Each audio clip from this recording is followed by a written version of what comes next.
The 11th of June this year was simultaneously the 30th anniversary of Jurassic Park and the 8th anniversary of Jurassic World. One is generally remembered much more fondly than the other.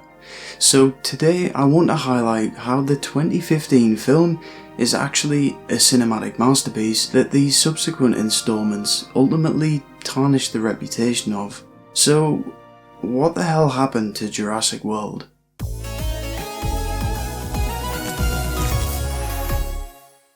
Throughout life, your interests usually shift and evolve somewhat, but following the release of the third Jurassic World film, I was straight up disturbed by how suddenly disinterested in the franchise I'd become. Looking at the Jurassic Park subreddit, fans have been posting rewrites of the entire movie since its release because they were so dissatisfied with it. To top it off, one of the few prolific JP YouTubers, the Gaming Beaver, didn't review the film for 3 months. And another, Clayton Fiorti, announced that he left the cinema to go to the bathroom during it. Suffice to say, the whole thing just felt like a damp squib. So, by contrast, what made the original Jurassic World so good? Well, in 2015, it had been 14 years since the last Jurassic Park film, and since neither of its sequels really lived up to audience expectations, the franchise was just sort of quietly put to rest. Then Jurassic World came along, which was very cleverly designed to be 1. A completely self-contained experience that anyone could enjoy, 2. A continuation of the Jurassic Park franchise as a whole, and 3. Something that feels more like a direct sequel to Jurassic Park than The Lost World or Jurassic Park 3. It succeeded on all fronts. I was 14 when the film released, and I remember the wonderful trailer with the melancholy piano rendition of the Jurassic Park theme. Evacuate the island. Which, didn't spoil the whole movie. There was an emphasis on the Mosasaurus as this majestic yet terrifying aquatic creature, the likes of which had never been seen in a Jurassic film. The Indominus Rex was teased in magazines, but never fully revealed, whilst the Masrani Global website revealed further hints about the mysterious hybrid dinosaur, even providing live feeds of the park's CCTV. The team went above and beyond to make the Jurassic World theme park feel like somewhere you could actually go in 2015, which was the perfect transition into the film itself and brought to life what everyone had wanted since the original movie, a functioning dinosaur theme park.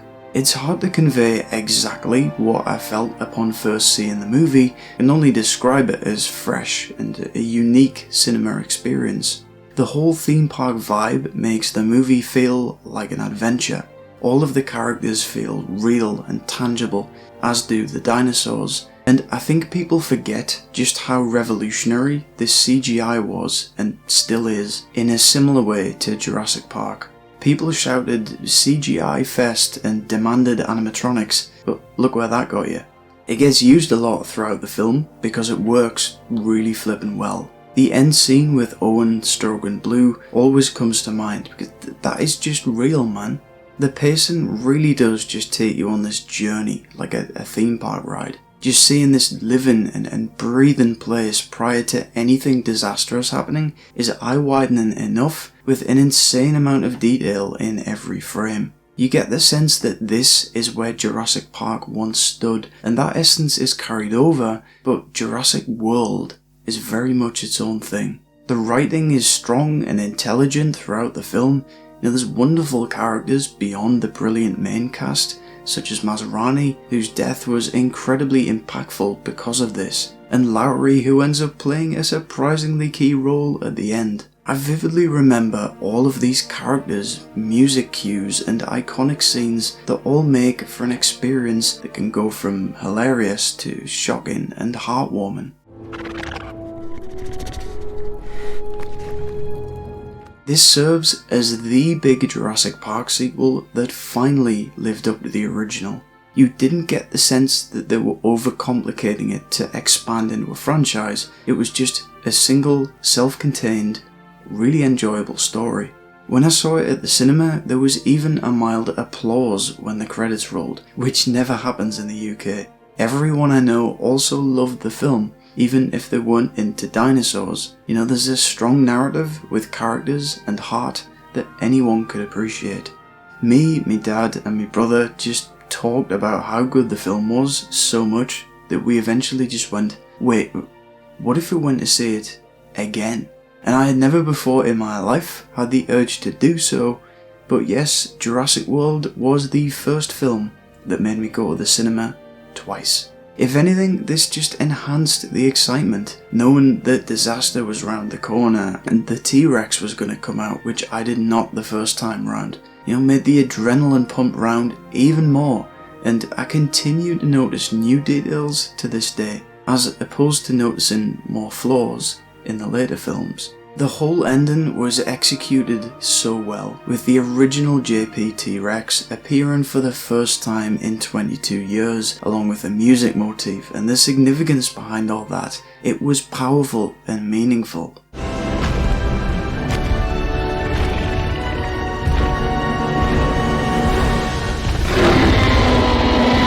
Even if you weren't a Jurassic fan, you were rooting for the T-Rex here. It just felt right. As satisfying of an ending as this was, I was of course so enthralled by the movie that I wanted more of it. These closing shots of Blue running down Main Street in the dead of night and the T-Rex roaring triumphantly as the sun rose were truly iconic pieces of imagery that stuck with me for years. I just needed to know what happened afterwards. There were teasers from the director about how this was just the beginning and Jurassic World would go on to have a whole new meaning. But I kept thinking, how could they possibly top this? Spoiler, they couldn't.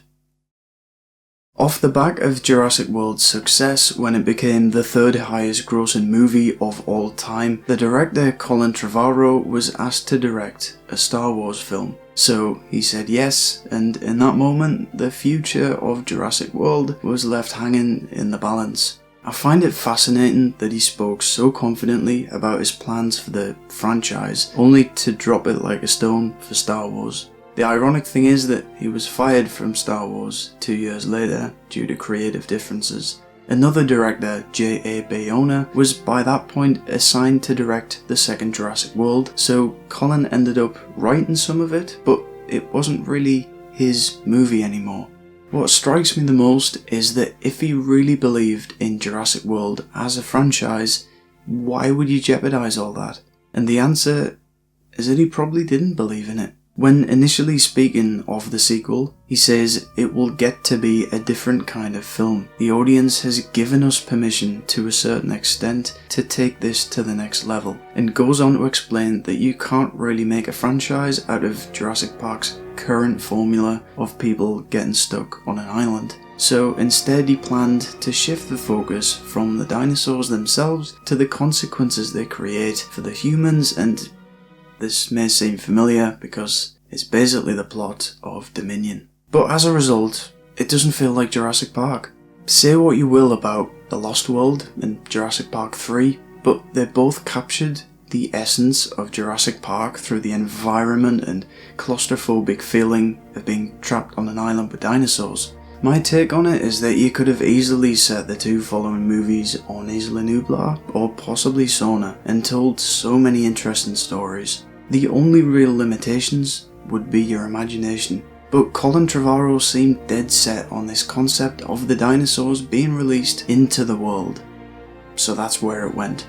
The foundation of the first movie was literally blown up to make this point, ironically referred to in universe as the fall of Jurassic World. 3 years after the fall of Jurassic World, the debate over Isla Nublar rages on, with the characters and dinosaurs being thrown into this curveball of a narrative, which ultimately became Jurassic World Fallen Kingdom. People hated this movie so much, and I wasn't one of those people. Initially, I was still riding the hype from Jurassic World and was just excited for more, so I ended up seeing it 4 times. The opening scene felt perfectly Jurassic, and the concept of a now abandoned dinosaur theme park was a really cool aesthetic. Seeing the destruction of the island was emotional, but when the dust settles, just feels like such a waste. What I couldn't ignore was that the moment the focus shifted from the island, there was a dip in quality. J.A. Bayonna's vision for the movie was this gothic horror aesthetic, which majorly clashed with what had gone before, and all of this happens halfway through the movie. When I think of Fallen Kingdom, the first thing that comes to mind is the oversaturation of references to the first Jurassic Park. There are so many shots that are just uninspired recreations of shots from that movie, like the T-Rex roaring in exactly the same position as Jurassic Park. Jurassic World demonstrated how to use nostalgic elements to good effect, but Fallen Kingdom is the exact opposite. Whilst the film often feels like a collection of posters stitched together, like, yeah, that'd look great in a frame, but is it really adding anything to the movie? Additionally, Bayonna decided to use the letterbox aspect ratio, juxtaposing every other Jurassic movie, which are all full widescreen. Then you've got stuff like Michael Giacchino's gorgeous Jurassic World theme, which is literally copy and pasted into this movie, but doesn't really fit anywhere because the whole thing is so radically different to the first. But I was willing to embrace this new direction, as we'd been promised that the final film would be the most thrilling adventure yet, with endless possibilities now that dinosaurs were out in the world.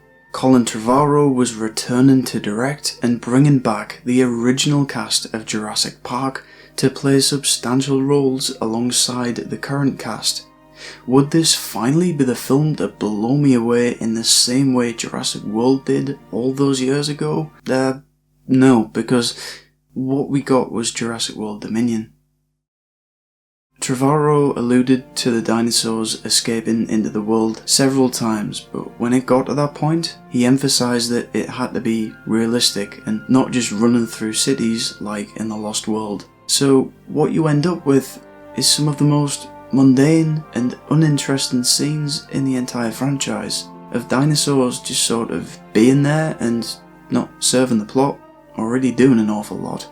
Suffice to say, moving away from the island was in hindsight a massive mistake. Dominion was clearly a film that had its development issues, with the pandemic and having scenes cut against the director's wishes, but the extended cut proves that, putting this back in does not fix the movie in any way. Trevorrow set out to make a Jurassic movie that wasn't a Jurassic movie, and fundamentally changed so much that it no longer resembled one. When I think of Jurassic World Dominion, the word disappointment is what first comes to mind, but other than that, it's a cobbled together, incoherent mess of elements that barely form a narrative at all. Contrary to Jurassic World, I had no desire to watch it again in the cinema, and when I got round to it at home, I just found an increasing number of things to dislike about it. There are so many characters and so many dinosaurs rammed into this movie that none of them can possibly have enough development. It focuses so strongly on aspects such as Maisie, who's essentially collateral damage from Fallen Kingdom, and those damn locusts, that, the key players of the first film, like the T-Rex, the Mosasaurus and Blue, are just an afterthought. The Giganotosaurus is perhaps the most redundant dinosaur in the entire franchise, having killed nothing throughout the film, but then receiving this unwarranted, brutal death at the hands of the randomly inserted Therizinosaurus and T-Rex. The final fight to conclude the entire franchise is rushed, unrealistic, and I cannot emphasize enough that it holds no emotional weight whatsoever. The only thing it's notable for is being a bad rehash of the Jurassic World fight. The T-Rex is this iconic character, if you will, but after Jurassic World, they have not known what to do with her. There's only so many times you can go, ooh look, it's the original T-Rex. She's 34 years old in Dominion, which is already beyond the normal lifespan of a T-Rex. In Jurassic World, she was portrayed as elderly, being slower, visibly more frail, and not having as powerful of a roar. But over the course of the trilogy, I'm not joking, It's like they de-age her. This was in an attempt to make her look more faithful to the original JP design, but it happens over time. So by the time you get to Dominion, she has like no visible scars from the Jurassic World fight, she's filled out more, and now constantly blares the original, more powerful sounding Jurassic Park roar.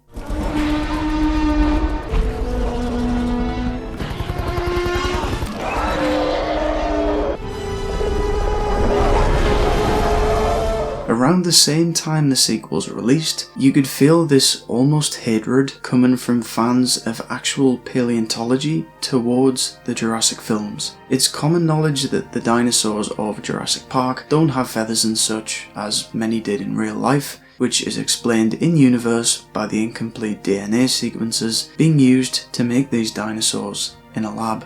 But whenever any clips are released, you'd always find someone pointing out any inaccuracies and accusing Jurassic World of misrepresenting the dinosaurs. The thing is, the team actually started listening, and in Dominion changed the design of pre-established dinosaurs like T-Rex to have these unpronated wrists, which is more like this instead of this, which just makes for inconsistencies in the canon. Regardless, fans of dinosaurs didn't seem to like the movie anyway. My dad famously once said that one of his hopes in life was to live to see the full Jurassic World trilogy. Like, we loved it that much. But when it came, he was more engrossed in paleontologically accurate stuff like Prehistoric Planet, and once we'd seen the film, it wasn't really discussed.